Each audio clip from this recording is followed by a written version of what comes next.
Hello, good morning students. Today we will start periodic table class 11th in chemistry. तो कल बेटा हमने देखा पीरियोडिक टेबल में block S and block P. S block में हमने 2 कॉलम देख लिए थे, कॉलम फर्स्ट और कॉलम सेकंड। पी ब्लॉक में मैंने आपको बताया कि इसमें कॉलम 13 टू 18 मूव होगा, 13 14 16। इसमें मैंने आपको वैलेंसी बताई, ऑक्सीडेशन स्टेट बताई और लास्ट के ऑर्बिटल्स के इलेक्ट्रॉनिक कन्फिग्रेशन बताया। अगर आपको लास्ट ऑर्बिटल के कन्फिग्रेशन पता है तो आप ऑक्सीडेशन स्टेट फाइंड कर सकते हैं और आप वैलेंसी फाइंड कर सकते हैं। और आपकी और मोस्टली यूज क्या होती है? Oxidation state. ऑक्सीडेशन स्टेट एक बार इंक्रीज होती है और एक बार डिक्रीज होती है, बताई थी कल मैंने ये सब बातें। तो कल अपना एस ब्लॉक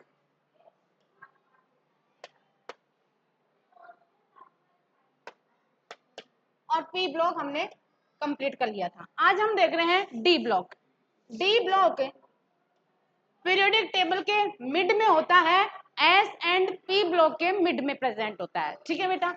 और एफ ब्लॉक है आपका टेबल से आउट में। ठीक है, क्योंकि जब इलेक्ट्रॉन एलिमेंट्स अपने पास इतने थे कि लेफ्ट एंड राइट में एंड टॉप में स्पेस ना होने से अपना जो ब्लॉक एफ था उसको हमने नीचे से बॉटम में रख दिया था और एफ ब्लॉक को हमने बोला है इनर ट्रांजिशन एलिमेंट और डी ब्लॉक को कहा है ट्रांजिशन एलिमेंट। तो आप डी ब्लॉक देखिए, ये हर क्लास के लिए इंपॉर्टेंट है। ये 11th में तो है ही, आपके 12th में भी अलग से D block and F block पे चैप्टर है, तो अकॉर्डिंग टू 12th के अकॉर्डिंग भी इंपॉर्टेंट है और 11th में भी इंपॉर्टेंट है। ठीक है बेटा। डी ब्लॉक ऑलवेज कौन सा कॉलम है? ये 3 टू 12। तो डी ब्लॉक मूव करता है 3 4 5 6 7 और 12 तक। बट आपको एक चीज दिख रही होगी कि आपका जो 8th नंबर है उसमें कौन कौन से हैं? 8 9 और 10 दिख रहा है। और आपका जो 11 कॉलम है और 12, इसके लिए हमने मेंशन किया है फर्स्ट बी और सेकंड बी। अब सेकंड बी के बाद पी ब्लॉक में आ गए, तो पी ब्लॉक में क्या आ गया? थर्ड बी, मतलब बी ग्रुप वाले आ गए। और इसमें जो 8 9 और 10 है ये आपके आ गया इसमें 8th कॉलम में। आपको पता हो मैंडलिफ ने सिर्फ कितने कॉलम बताए थे? 9। और मोजले ने कितने बताए हैं? 18। तो वहां पर भी तो था ये 8 वाला, तो इन्होंने कंबाइंड फॉर्म में 8 9 और 10 को इस वाले में रख दिया 8th में। और आपके जो फिर बी वाले हैं, फर्स्ट बी सेकंड बी, फिर उसके बाद पी ब्लॉक इंक्रीज कर जाता है। क्लियर हो गई बात? तो आपको जनरली, और आपका जो ए है, ए ग्रुप यहां से स्टार्ट हो रहा है, फर्स्ट ए सेकंड ए, समझ में आ गई बात?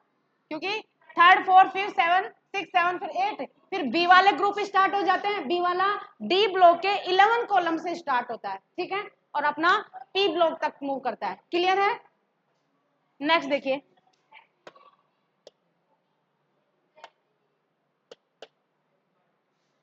डी ब्लॉक में लास्ट के ऑर्बिटल में जो 21 में है, मैंने आपको बता रखा है स्कैंडियम टाइटेनियम वेनेडियम क्रोमियम। इसकी मैंने आपको ट्रिक भी तो बता रखी है। साइंस टीचर विजेता कृपलानी मन फे को नी क्यों जाना। अगर ट्रिक है तो इजीली लर्न हो जाएंगे, वरना 21 टू 30 तक तो आपको आने ही चाहिए, क्योंकि 1 टू 30 तक एलिमेंट तो 11th में भी यूजफुल है और 12th में भी है। ठीक है, तो आपको क्या तो 1 टू 30 तक या 21 से 30 वाले नेम वाइज याद रख लीजिए, या फिर आपको ट्रिक बता रखी है साइंस टीचर विजेता कृपलानी। अब देखें, जब हम इलेक्ट्रॉनिक कॉन्फ़िगरेशन फाइंड करते हैं, मैंने आपको बता रखा था हाफ-बाउ रूल, हाफ-बाउ प्रिंसिपल। उसमें क्या है, इलेक्ट्रॉन क्या करते थे भाई कि लो एनर्जी लेवल से अपर लेवल एनर्जी में अपन इलेक्ट्रॉन फिल करते थे। तो उसमें अब देखें, तो इलेक्ट्रॉनिक कॉन्फ़िगरेशन जो 21 है और 30 है, इनके लास्ट के ऑर्बिटल के इलेक्ट्रॉन ही यूज आते हैं जब अपन हाइब्रिडाइजेशन फाइंड करेंगे। और हाइब्रिडाइजेशन अपने 11th में भी है, नेक्स्ट चैप्टर है केमिकल बॉन्डिंग, उसमें यूज आएगा। ठीक है, इसलिए ये डी ब्लॉक भी इंपॉर्टेंट है, एस बी और Pb। अकॉर्डिंग टू 11 तो S और P, और 12 के अकॉर्डिंग ये वाला, ठीक। लेकिन लास्ट के ऑर्बिटल आपके इलेक्ट्रॉन पता होना चाहिए।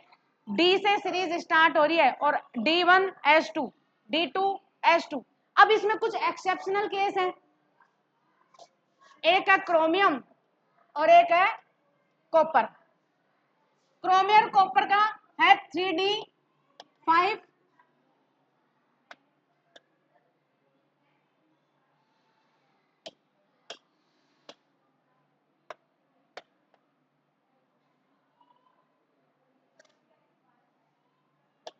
3d5 4s1। ये 4s1 कैसे हुआ? बिकॉज 3d में 4 थे, याद है क्या आपको? d में कितने थे बेटा? 4, और s में 2। अब ये 5 कैसे हो गया? क्योंकि d4 अनस्टेबल है, और कोई भी एलिमेंट अपनी स्टेबिलिटी चाहेगा तो s वाले इलेक्ट्रॉन किस में मूव हो जाएंगे? d में। इस वजह से हमारे पास d में तो हो जाएंगे 5 इलेक्ट्रॉन और s में हो जाएगा 1 इलेक्ट्रॉन, इसलिए इसकी स्टेबिलिटी है। एक्सेप्शनल केस है, पता होना चाहिए, एग्जाम में आता ही है भाई, इंपॉर्टेंट है। एक है कॉपर, कॉपर में है 3d10 4s1, but according to हाफबाउ क्या होता है इसका? 3d9 और 4s2।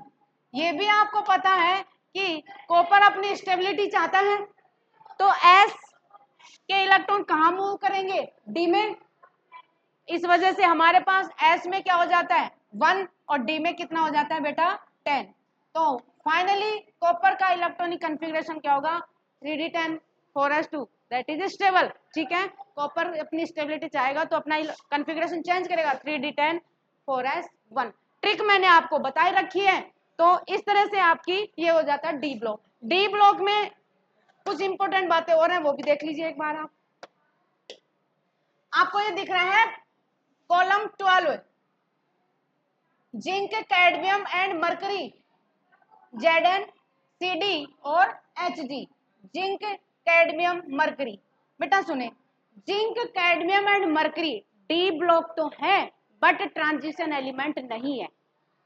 डी ब्लॉक तो है बट ट्रांजिशन एलिमेंट नहीं है, बिकॉज क्योंकि डी ब्लॉक एलिमेंट वो एलिमेंट होंगे जिनके लास्ट ऑर्बिटल फुलफिल नहीं हो, हाफ फिल्ड हो। बट जिंक, कैडमियम, मरकरी में 3d, जिंक में है 3d10 4s2, और कैडमियम में है 4d10 5s2, और मरकरी में है 5d10 6s2। मतलब लास्ट वाले ऑर्बिटल फुलफिल है, डी में 10 है, फुलफिल है डी ऑर्बिटल। एस में बेटा क्या है? s2 है, एस ऑर्बिटल फुलफिल है। और यही चीज आपके कैडमियम में है और यही आपके मरकरी में। तो ओवरऑल कहने का यह है कि जिंक, कैडमियम, मरकरी के लास्ट ऑर्बिटल फुलफिल है, इस वजह से वो डी ब्लॉक के एलिमेंट तो हैं बट इन ट्रांजिशन एलिमेंट नहीं है। ट्रांजिशन एलिमेंट वही होंगे जिनके लास्ट ऑर्बिटल हाफ फिल्ड हो। क्लियर है? और यहां से एग्जाम में क्वेश्चन भी बनता है भाई 1 मार्क्स का। क्लियर है? ये हो गया। नेक्स्ट देखते हैं, डी ब्लॉक है, उनकी ऑक्सीडेशन स्टेट है 2। इनकी जो स्टेबल ऑक्सीडेशन स्टेट होती है 2 होती है, बट ये वेरिएबल ऑक्सीडेशन स्टेट भी शो करते हैं। कौन? D block element. Variable means इनकी ऑक्सीडेशन स्टेट चेंज होती रहती है, +1 से +7 तक, इवन +8 तक भी होती है। तो इस वजह से डी ब्लॉक के एलिमेंट्स अपनी ऑक्सीडेशन स्टेट चेंज करते रहते हैं, वेरिएबल ऑक्सीडेशन स्टेट होती है इनकी। तो इनकी मेनली कॉमन ऑक्सीडेशन स्टेट तो क्या है बेटा? +2, बट चेंज होती रहती है। जैसे मैग्नीज है, मैग्नीज कौन? Mn, और Mn में +2 +7 ऑक्सीडेशन स्टेट होती है। और एक है ओस्मियम, दिख रहा है क्या आपको ये वाला? ओस्मियम, ओस्मियम में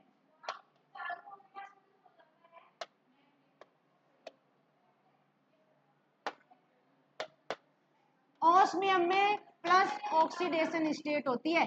तो यहां से क्वेश्चन पुट अप होता है, एक तो यहां से और एक ऑस्मियम से, कि कंप्लीट डी ब्लॉक में हाईएस्ट ऑक्सीडेशन स्टेट किसकी है, ऑस्मियम की, +8। क्लियर है। और आपके 11th में भी इंपॉर्टेंट है और 12th में भी ये क्वेश्चन आया हुआ है आपके कि 3D सीरीज कौन सी है बेटा, 21 से 30 तक मूव होती है। 3D है, 4D है, क्योंकि 3D मतलब लास्ट का ऑर्बिट इलेक्ट्रॉन डी में ही तो फिल होता है, इसलिए 3D, फिर 4D और देन 5D।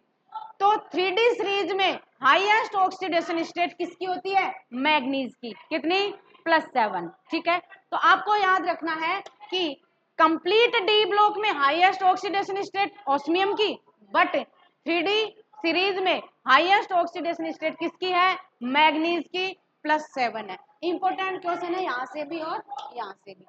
क्लियर है ये, any problem? Okay,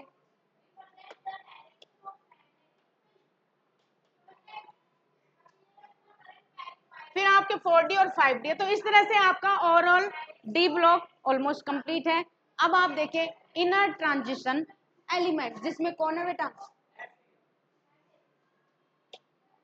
inner transition element जिसमें एफ ब्लॉक है। ठीक है, और एफ ब्लॉक में आपकी 2 सीरीज है, लेंथेनाइड एंड एक्टिनाइड। ठीक है, lanthanide and then actinide. Okay, और अब एक बात इसमें इंपॉर्टेंट है, देखें जरा, है तो ये कौन सा ब्लॉक, एफ ब्लॉक, बट इनकी स्टार्टिंग डी ब्लॉक से ही हो जाती है। देखिए जरा, आपको दिख रहा है एल ए, दिख रहा है क्या बेटा, और आपको दिख रहा है एसी, एक्टिनाइड और लेंथेनाइड। ठीक है, ये है तो एफ ब्लॉक के एलिमेंट, बट इनकी स्टार्टिंग कहां से हो जाती है, डी ब्लॉक से। समझ में आ रही है? तो डी ब्लॉक में कौन सा है, लेंथेनाइड और एक्टिनाइड, और इसकी 2 सीरीज है, कौन कौन सी, actinide and lanthanide and actinide. इनकी कॉमन ऑक्सीडेशन स्टेट है +3। एफ ब्लॉक के जो भी एलिमेंट है इनकी ऑक्सीडेशन स्टेट होती है कॉमन ऑक्सीडेशन +3, बट वैसे इनकी वेरिएबल भी होती रहती है, किसी की +2 भी होगी, किसी की +4 भी होगी, बट मेन कौन सी है आपकी, +3। ओके, अब इसमें आपको एक सीरीज दिख रही होगी एक्टिनाइड। तो एक्टिनाइड सीरीज में जो भी एलिमेंट है, ऑलमोस्ट एलिमेंट क्या है, रेडियो एक्टिव है। रेडियो एक्टिव आर्टिफिशियल है। रेडियो एक्टिव आपको भी पता है कि एक तरह से आपके जो एटम बम है, तो उसमें भी जो भी केमिकल यूज हो रहे हैं, तो आपके मोस्टली उसमें भी यूज होंगे, तो मतलब सारे के सारे क्या है, ये रेडियो एक्टिव है। बट लेंथेनाइड सीरीज में एक ही एलिमेंट है, प्रोमेथियम, दैट इज पीएम,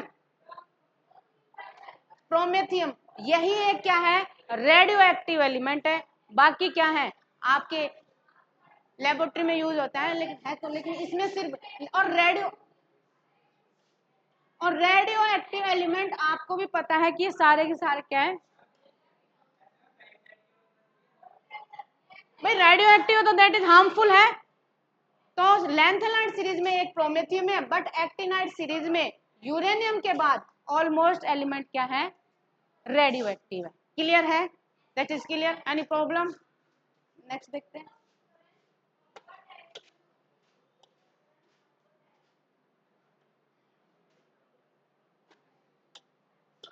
तो इस तरह से हमने देखा complete periodic table, S P D and F. इसमें सब कुछ बताया मैंने, alkali metal, alkali earth metal, और कौन ट्रांजिशन एलिमेंट है, और ट्रांजिशन होते हुए भी, डी ब्लॉक का होते हुए भी कौन ट्रांजिशन एलिमेंट नहीं है, वो भी मैंने आपको बताया। और एफ ब्लॉक में एक्टिनाइड और लेंथेनाइड सीरीज बताई, इनकी ऑक्सीडेशन स्टेट बताई। तो ये वेरी इंपॉर्टेंट टॉपिक है आपके 11th में भी और 12th में भी। ठीक है, क्योंकि यहाँ से आपका, वो कहते हैं ना कि केमिस्ट्री का बेस पीरियोडिक टेबल है।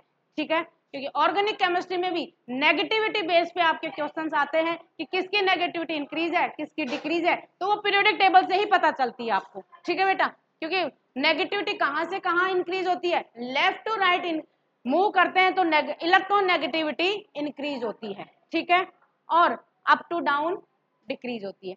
एक होता है size, left to right move करने पर साइज क्या होता है, डिक्रीज होता है, और अप टू डाउन कॉलम में अप टू डाउन मूव करने पर आपका जो एटॉमिक साइज है वो इंक्रीज होता है। देखो ना यहाँ पे भाई, लिथियम के बाद डायरेक्ट कौन आ गया, सोडियम आ गया, मतलब यहाँ हाइड्रोजन हीलियम लिथियम 3 से डायरेक्ट 11 पे और 11 से डायरेक्ट 19 पे। तो सिंपल सी बात है कि आपका एटॉमिक साइज इंक्रीज हो रहा है, एटॉमिक साइज इंक्रीज हो रहा है तो इलेक्ट्रॉन भी इंक्रीज होंगे, ठीक है। बट आपके पीरियड में देखिए आप कि पीरियड में 21 22 मतलब साइज इतना इंक्रीज नहीं हो रहा है कि आप इसमें डिफरेंस कर सके, ठीक है बेटा। इस वजह से अब सुनो एक चीज और देखिए जो आपके यूज में आएगी इस चैप्टर में, ये क्या है बेटा, एनर्जी लेवल है, और ये आपका क्या है, न्यूक्लियस है। एनर्जी लेवल मतलब इसमें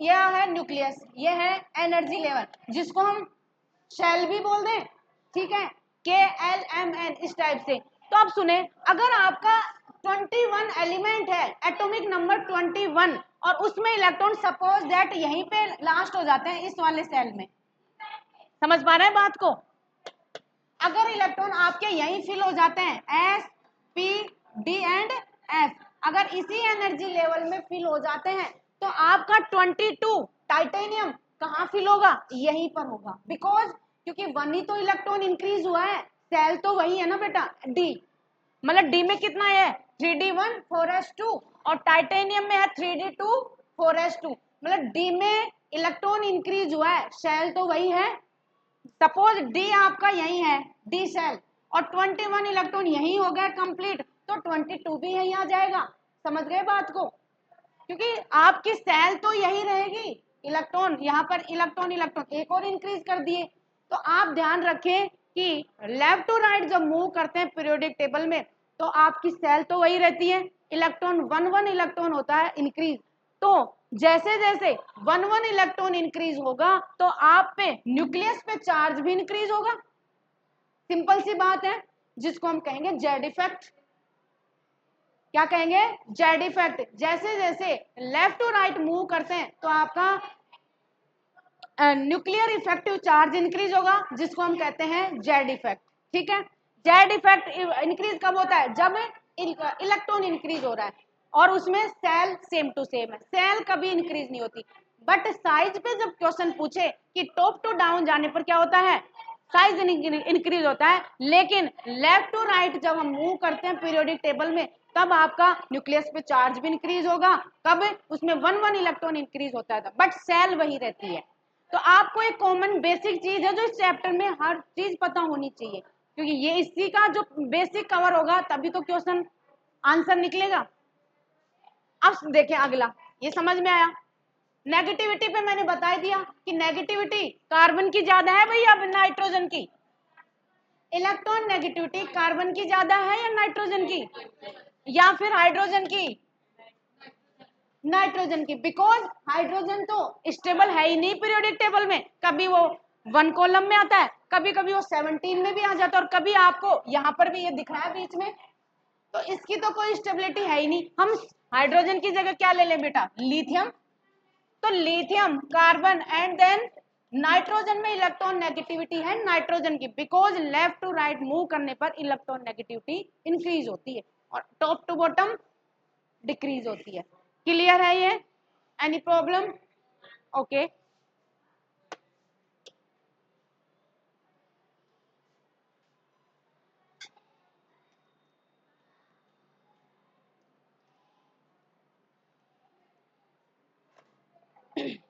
एक चीज और देखें, पीरियोडिक टेबल में लेफ्ट हैंड साइड में होती है मेटल और राइट साइड में होती है नॉन मेटल, ओके।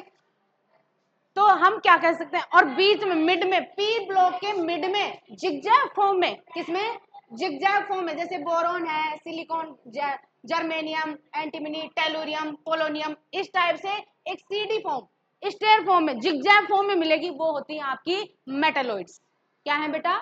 मेटलोइड, जिसमें मेटल एंड नॉन मेटल दोनों के करैक्टर मिक्स हो, that is non metal.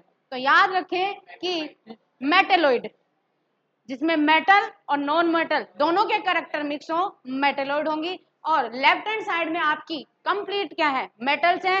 Right hand side में क्या है? नॉन मेटल है। तो ये भी तो क्वेश्चन पुटअप हो सकता है आपका कि हम पीरियोडिक टेबल में लेफ्ट टू राइट मूव करें तो आपके कौन से करैक्टर इंक्रीज होंगे? नॉन मेटल, ठीक है।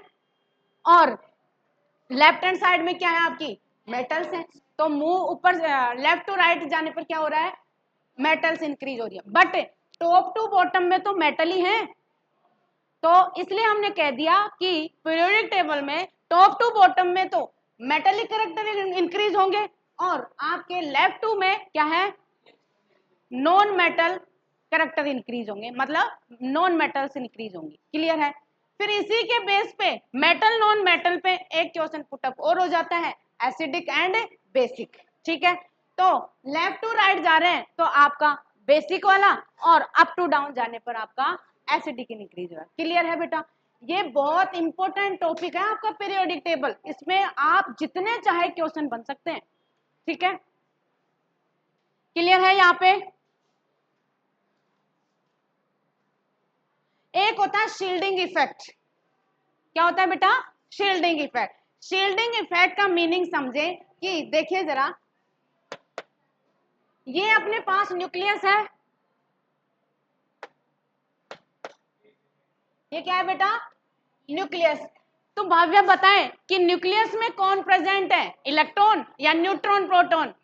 Yes correct, neutron and proton. और आपका जो इलेक्ट्रॉन है वो आउटर मोस्ट में आपका वो स्पीड से मूव करता रहता है। क्लियर है? तो आपके न्यूक्लियस में कौन है? Proton and neutron. क्लियर है? मैं आपको बता रही थी शील्डिंग इफेक्ट। आपको पता है बेटा कि हम ऑर्बिटल फिल करते हैं, इलेक्ट्रॉन फिल करते हैं ऑर्बिटल में, तो न्यूक्लियस के पास में आपको मिलेगा एस, फिर पी, डी एंड एफ। और मैंने आपको सेकंड चैप्टर में पढ़ा रखा है एटॉमिक स्ट्रक्चर में, S P and D and F. तो सिंपल सी बात है कि न्यूक्लियस के पास में कौन है बेटा? एस है, और एफ क्या है? डिस्टेंस पे है। तो अट्रैक्शन किस में है ज्यादा? एस में। जो चीज हमारे पास है उसमें अट्रैक्शन ज्यादा, अट्रैक्शन स्ट्रॉन्ग तो बॉन्ड भी स्ट्रॉन्ग। ठीक है, और जैसे जैसे इलेक्ट्रॉन इंक्रीज होंगे लेंथ इंक्रीज होगी, लेंथ इंक्रीज होगी तो साइज इंक्रीज होगा, और साइज इंक्रीज होगा तो रेडियस इंक्रीज होगी। क्लियर? तो एक ही क्वेश्चन से मिक्स में होके जो मतलब आपस में बहुत सारे क्वेश्चन बन रहे हैं। तो अट्रैक्शन एफ में कम है मतलब बॉन्ड वीक है, और बॉन्ड वीक है तो ब्रेक होगा, और ब्रेक होगा तो इलेक्ट्रॉन मूव हो जाएंगे, रिलीज हो जाएंगे। क्लियर है? अब मैंने बोला shielding effect, shielding effect D में ज्यादा है या एफ में या पी में? अब सुने, शील्डिंग इफेक्ट का मीनिंग ये है कि आउटर मोस्ट शेल जो इलेक्ट्रॉन है, मतलब एस एफ वाले इलेक्ट्रॉन जब कहाँ आना चाहेंगे भाई? एफ वाले इलेक्ट्रॉन न्यूक्लियस के पास आना चाहेंगे, न्यूक्लियस के पास आना चाहेंगे तो बीच में कौन से इलेक्ट्रॉन है? sp_d। तो इलेक्ट्रॉन इलेक्ट्रॉन में क्या होता है? रिपल्सन, क्योंकि एफ में क्या है? इलेक्ट्रॉन है, डी में भी इलेक्ट्रॉन है, तो इलेक्ट्रॉन इलेक्ट्रॉन में क्या है बेटा? रिपल्सन है। तो इसलिए जब एफ वाले न्यूक्लियस पे पास आएंगे तो डी और एफ के जो इलेक्ट्रॉन, डी और पी के इलेक्ट्रॉन, उनमें रिपल्सन होने की वजह से क्या होता है? उनमें एक स्क्रीन बन जाती है, एक तरह से आप हिंड्रेंस समझ लीजिए, प्रॉब्लम क्रिएट समझ लीजिए। तो वही क्या है आपका? Shielding effect. समझ गए? क्लियर है बात? तो आपका शील्डिंग इफेक्ट किसमें ज्यादा है? पास वालों में या दूर वालों में? पास वालों में, क्योंकि ये एफ वाले को न्यूक्लियस के पास नहीं आने देते, क्योंकि इलेक्ट्रॉन इलेक्ट्रॉन में रिपल्सन इंक्रीज हो जाता है, दैट इज शील्डिंग इफेक्ट। अब आप मुझे बताएं कि शील्डिंग इफेक्ट पीरियड में इंक्रीज है या फिर किसमें? कॉलम में। तो क्योंकि कॉलम में तो साइज बहुत ज्यादा इंक्रीज हो गया, तो उस बात को तो हम लेंगे नहीं, तो वो इफेक्ट करेगा आपका पीरियड में। ठीक है, क्योंकि एसपीडीएफ, क्योंकि हम सेल इसी तरह तो इंक्रीज कर देंगे। ठीक है, तो इस तरह से आपका ये हो जाता है शील्डिंग इफेक्ट। इनके बेस पे मतलब नेगेटिविटी, फिर आपके आगे आ जाएगी electron gain enthalpy. Electron gain enthalpy मतलब सिंपल सा वर्ड है, गेन मतलब इलेक्ट्रॉन एक्सेप्ट करना। अगर आप इलेक्ट्रॉन एक्सेप्ट करता है कोई एलिमेंट तो चार्ज कौन सा, नेगेटिव, और डोनेट करे तो पॉजिटिव। तो इलेक्ट्रॉन गेन एंथैल्पी मतलब इलेक्ट्रॉन गेन करने पर जो एनर्जी रिलीज हो रही है दैट इज गेन एंथैल्पी। ठीक है, तो इसलिए आपका ये टॉपिक भी इंपॉर्टेंट है एग्जाम के अकॉर्डिंग। इलेक्ट्रॉन नेगेटिविटी भी इंपॉर्टेंट है, electron gain enthalpy, shielding effect, सब कुछ इंपॉर्टेंट है। क्वेश्चन बनते हैं एग्जाम में यहाँ से, चाहे फिर वो 11th क्लास हो, और अप्लाई कहाँ करवाते हैं, 12th क्लास में। That is clear, any problem? इसका आगे का पोर्शन हम देखेंगे नेक्स्ट क्लास में। जब तक आप इसको रिपीट कीजिए, रिवाइज कीजिए। ओके।